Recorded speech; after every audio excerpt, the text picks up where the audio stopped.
Saudara-saudara yang sama dikasihi Tuhan, dalam ibadah hari Minggu pada saat ini, tanggal 17 Mei 2020, kita akan belajar firman Tuhan dari Yohanes pasal 14 ayat 15 sampai ayat 21. Mari Bapak Saudara-saudara, saya mengajak kita untuk berdoa bersama. Kita berdoa. Terpujilah Engkau Tuhan Allah yang hidup, Allah yang telah menciptakan langit, bumi dan segala isinya, yang terus setia memelihara ciptaannya.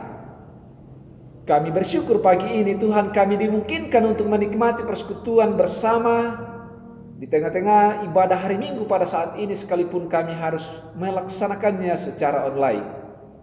Tuhan memberkati hamba-Mu dan juga jemaat Tuhan.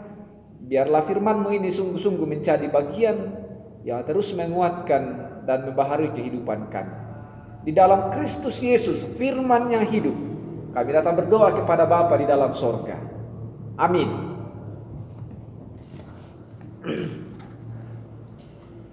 Injil Yohanes pasal 14 ayat 15 sampai ayatnya yang ke-21. Firman Tuhan demikian, saya akan bacakan. Yesus menjanjikan penghibur. Jikalau kamu mengasihi aku, kamu akan menuruti segala perintahku. Aku akan minta kepada Bapa, dan Ia akan memberikan kepadamu seorang penolong yang lain, supaya Ia menyertai kamu selama-lamanya, yaitu Roh kebenaran. Dunia tidak dapat menerima Dia, sebab dunia tidak melihat Dia dan tidak mengenal Dia. Tetapi aku mengenal Dia, sebab Ia menyertai kamu dan akan diam di dalam kamu. Aku tidak akan meninggalkan kamu sebagai yatim piatu. Aku datang kembali kepadamu. Tinggal sesaat lagi dan dunia tidak akan melihat aku lagi. Tetapi kamu melihat aku, sebab aku hidup dan kamu pun akan hidup. Pada waktu itulah kamu akan tahu bahwa aku di dalam Bapa-Ku dan kamu di dalam aku dan aku di dalam kamu. Ayat 21, barang siapa memegang perintahku dan melakukannya, dialah yang mengasihi aku. Dan barang siapa mengasihi aku, ia akan dikasihi oleh Bapa-Ku, dan aku pun akan mengasihi dia dan akan menyatakan diriku kepadanya. Firman Tuhan. Amin.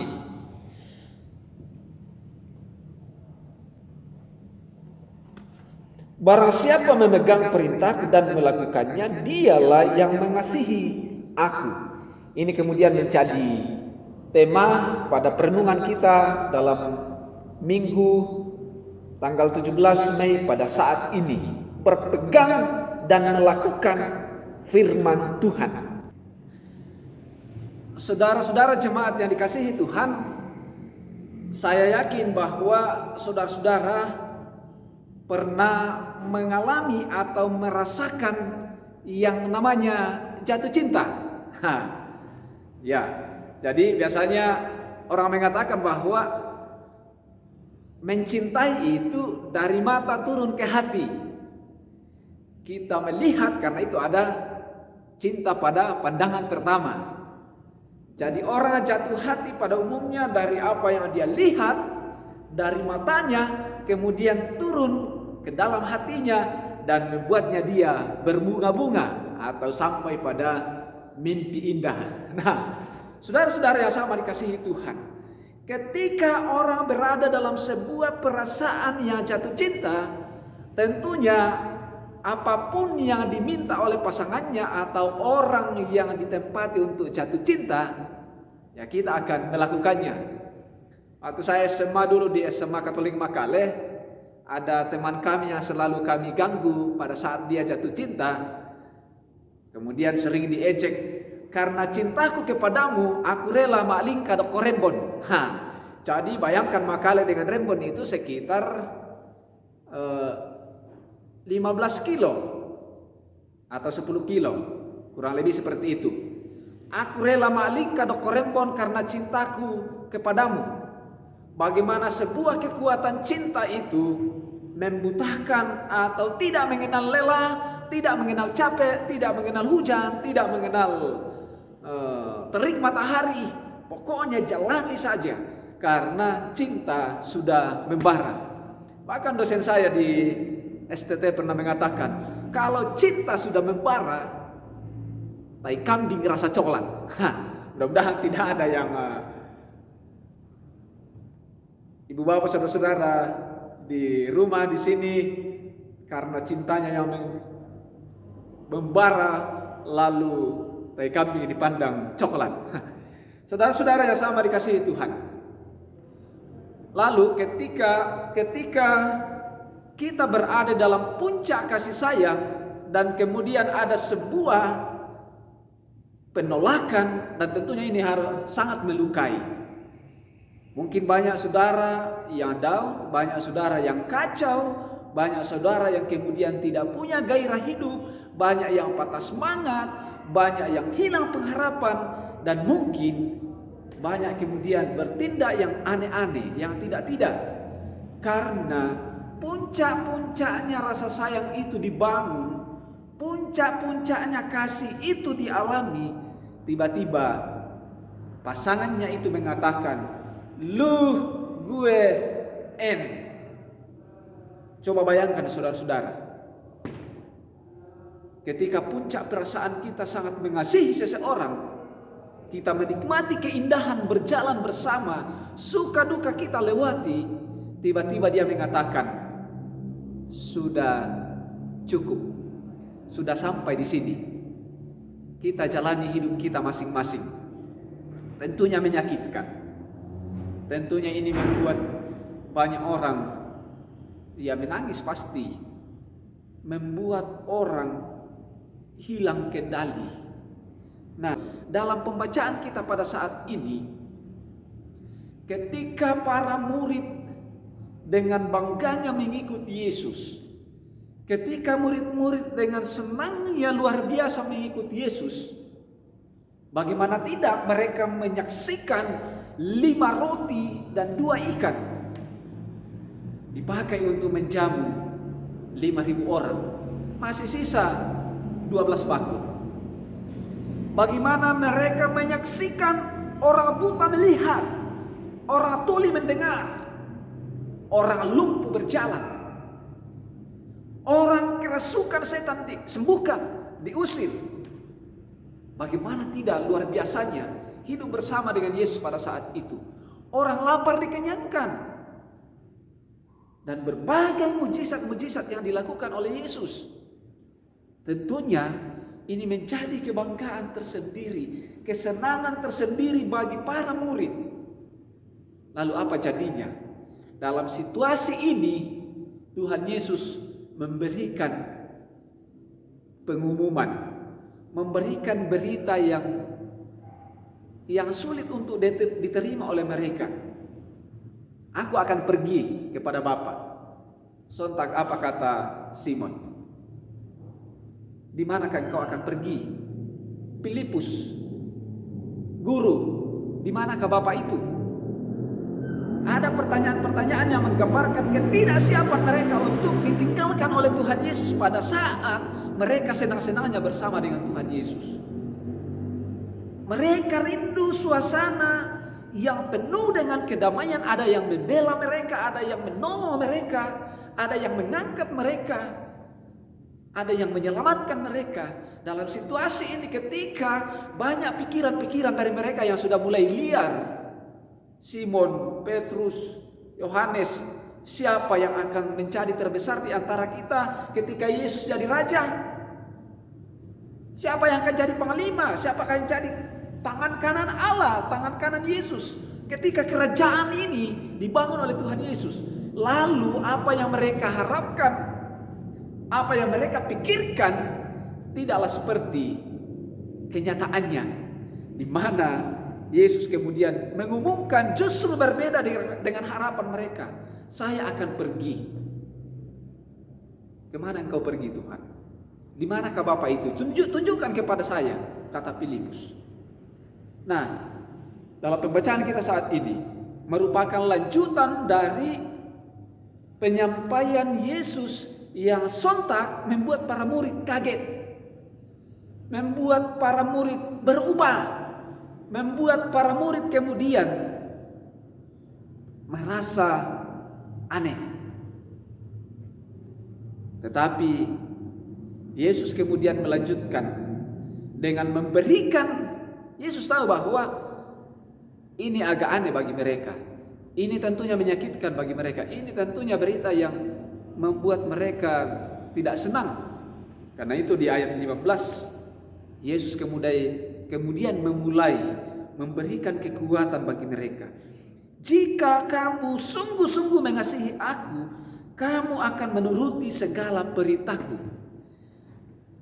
Dengan bahasa ini memang sudah memberikan kita sebuah pesan bahwa Yesus tahu dari sekian murid-murid ini ada 12 murid, ada yang akan mengkhianatinya, ada yang kemudian menyangkal dia. Dalam Yohanes pasal 13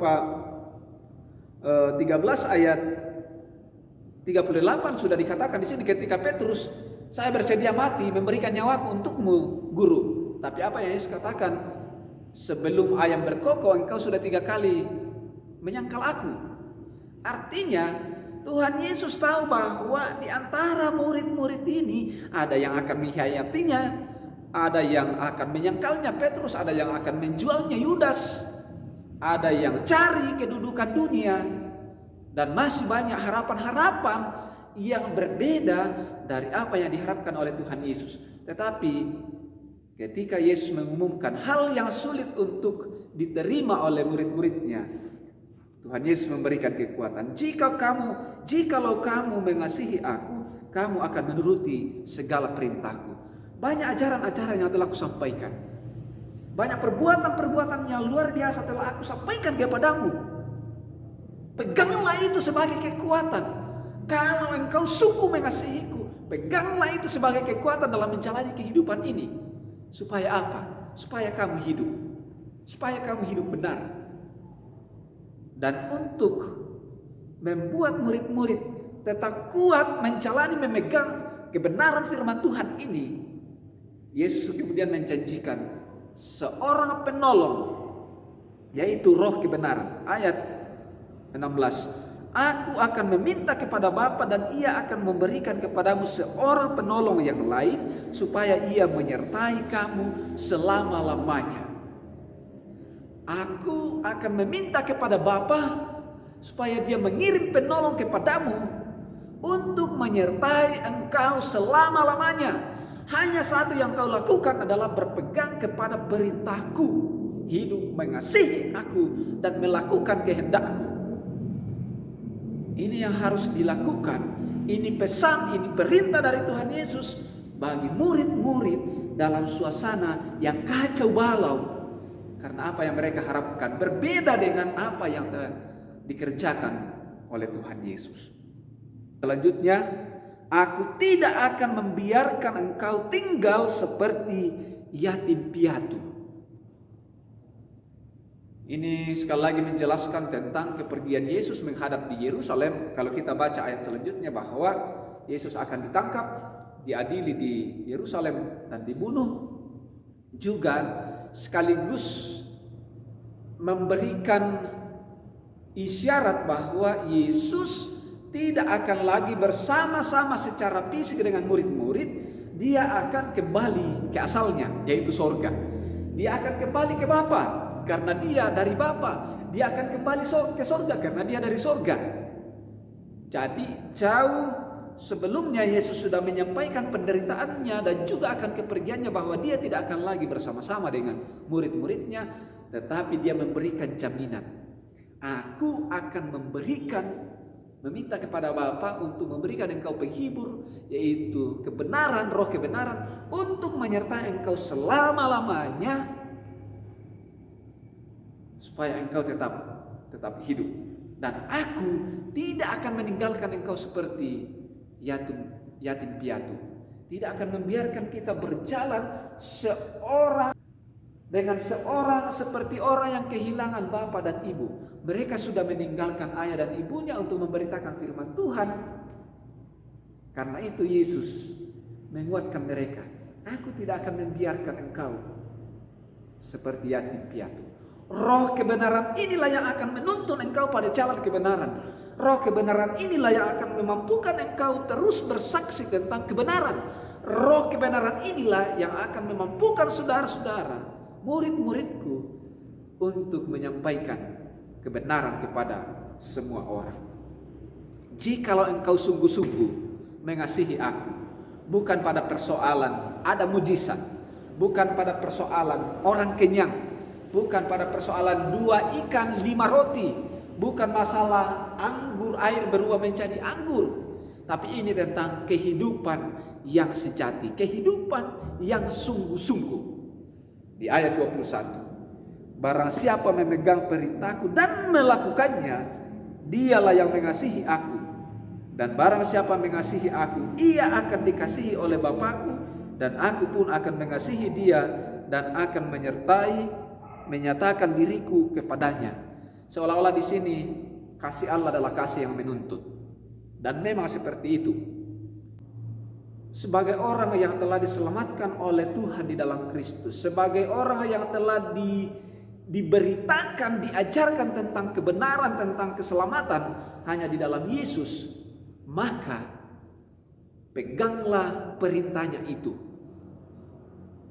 Lakukanlah perintahnya itu.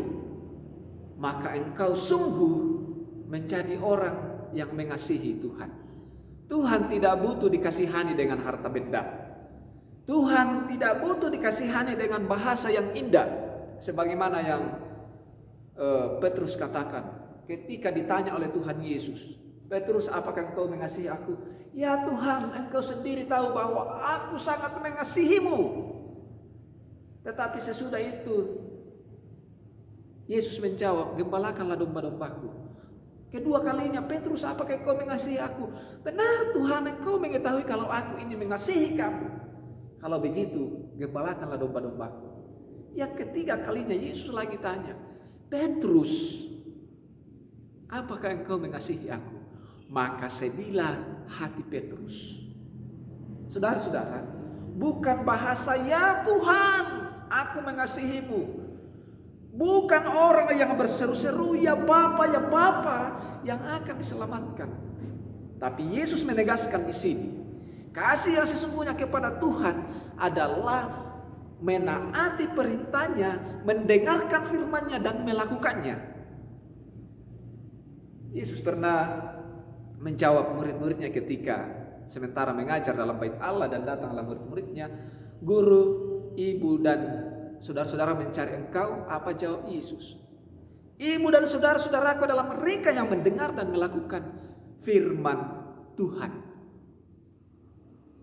Mengasihi Allah adalah melakukan firman-Nya, mendengarkan firman-Nya, setia pada firman-Nya, berpegang teguh pada firman-Nya apapun kondisi situasi kita, termasuk pandemi COVID-19 pada saat ini. Dalam situasi ini, firman Tuhan, kebenaran harus menjadi pegangan kita. Kita tidak tahu kapan virus ini akan berhenti. Tetapi satu yang pasti bagi kita, teruslah berpegang dan melakukan, menjalani kehidupan ini di atas kebenaran firman Tuhan, diterangi oleh kebenaran firman Tuhan ini. Dalam bahasa Toraja menerjemahkannya seperti ini.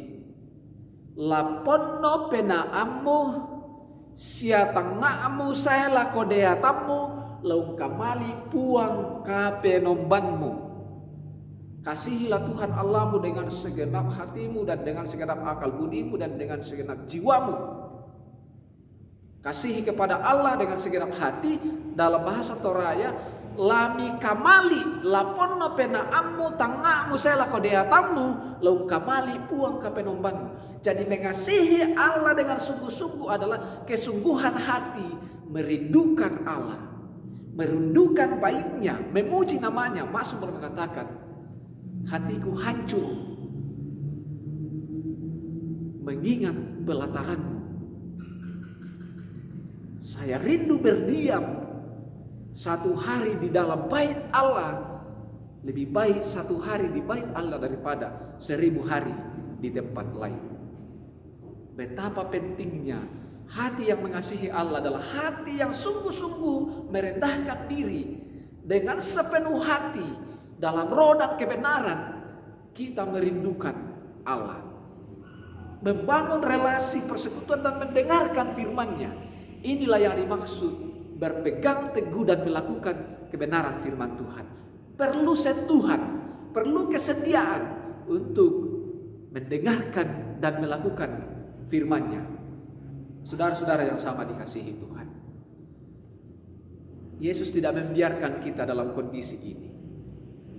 Dia telah mengutus Roh Kudus untuk bersama-sama dengan kita. Roh Kuduslah akan memampukan kita terus berpegang dan melakukan kebenaran firman-Nya. Karena itu, biarkanlah hidupmu dipenuhi dan dikuasai oleh Roh Kudus, sehingga kehidupan ini adalah hidup yang terus berpegang pada perintah Tuhan dan melakukannya. Selamat hari Minggu. Tuhan Yesus memberkati. Amin.